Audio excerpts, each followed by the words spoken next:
To get right to it, I would say the color of your engine's cooling head affects the tune as much as the temperature. My niggas out here with the beat. We out here, this ATF and we play for keeps. We got Mac 90s and 223s.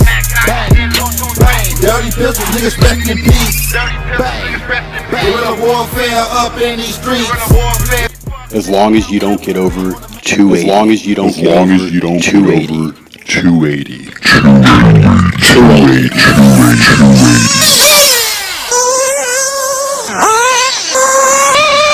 Warfare up in these streets. These fuck niggas know where we be. I'm on the main line with my TG. This is 283, that's the team. On the corner, I serve them fiends. My baby's hungry, gotta get that green. I fuck with killers like Birdie 3. Easy low, OENT. Fuck niggas know where we been. Fuck niggas know where we been. Mac 90s and 223. Mac 90s and 223. Get killed, just rest. How over the span of 2 years I logged temperatures using 5 different temp guns, 4 unique ones. We understand that the like for like temperature readings vary drastically. So we have these values that are explicitly recommended from the manufacturers. I went and then tuned the engines, logged the reading, and here's what I came up with.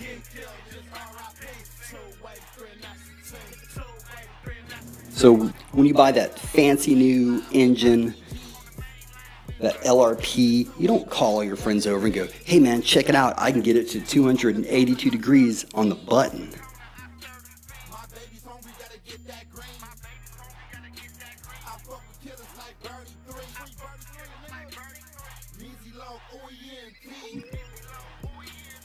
They're really not about it.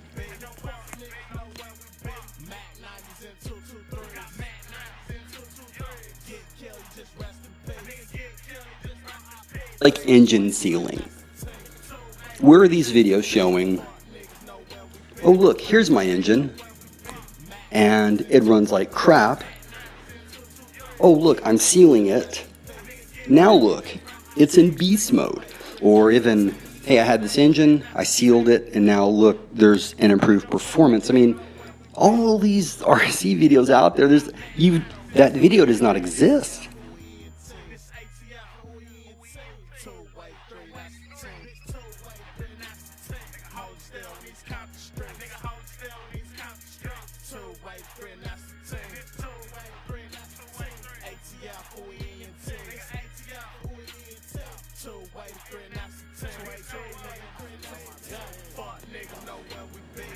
Do I feel that an engine can be harmed to a state where its performance is noticeably worse? Should that engine run for long periods of time at a set temperature value or higher? Absolutely, I believe that.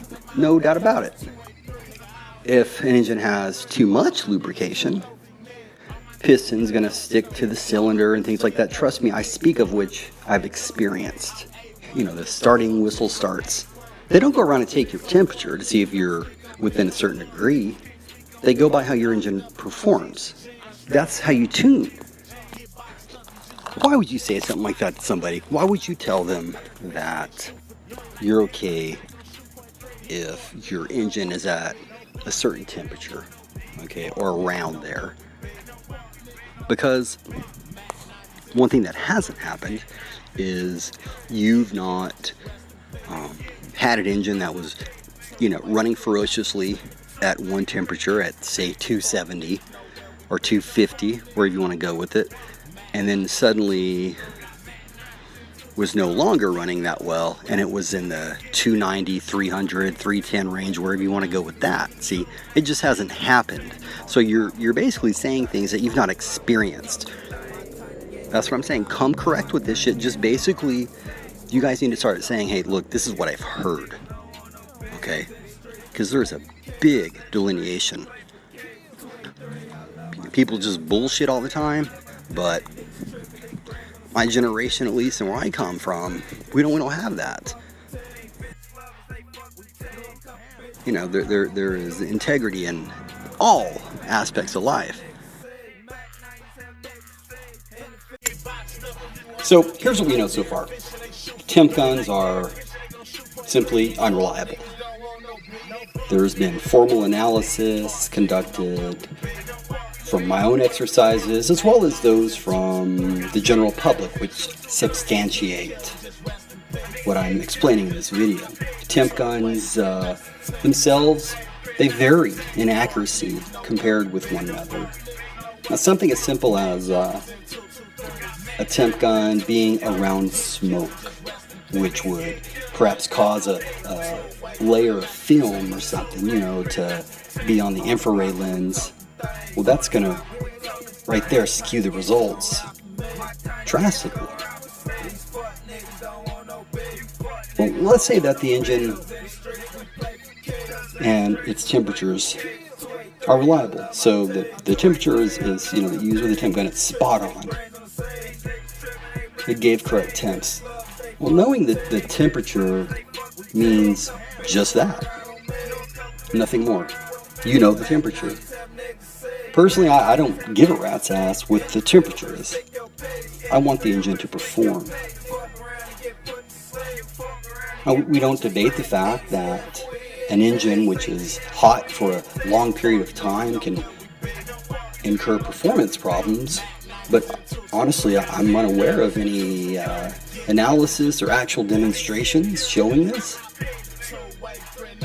So consequently, we don't really know what hot is, all right? I mean, it could well be 350 degrees. And of course, there's going to be damage incurred if you go outside of parameters for anything. Even on the other side of it, if it runs too cold for long periods of time, there's potential damage.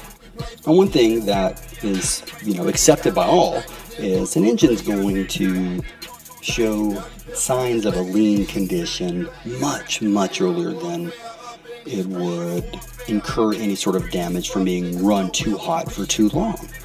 So shouldn't the focus be on how to recognize a lean condition? Think of a timeline of events, if you will.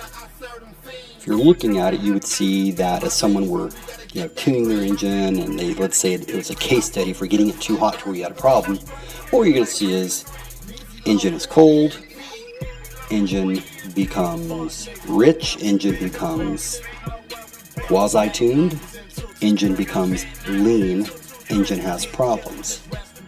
You're not going to see engine 0 degrees, engine 170, engine 220, engine 280, engine failure. Well, if you do, I don't think you really want to follow that. So at this point, it's just a matter of the next episode's coming up where I promise I give the real shit about this, okay? And like I said, invite all those guys from that forum that mock people for thinking this. I just, you know, come on, if you're going to be so aggressive there, be aggressive everywhere. That these guys so adamantly push down people's throats. Those that, you know, are knowledgeable enough yet to spit it back up in their face.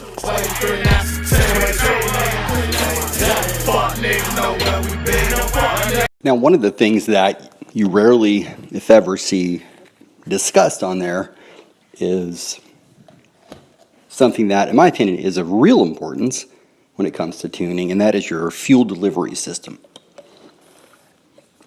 Consequently, I wanted to put together a video today, but it was raining, so I'll try again later this week, where I show you the actual effects of your if I can talk, your fuel delivery system. So really what I'm going to do, I'm going to show you an engine running with, let's call it fuel A and tank A. And then what I'm going to do is I'm going to put new fuel in. So we'll run fuel B and tank A. Then what I'm going to do is I'm going to get a new tank. And we're going to run fuel B and tank B. And you will see, because I'll show like before and afters, you'll actually see and hear, of course, the difference that each of those minor maintenance items truly does make.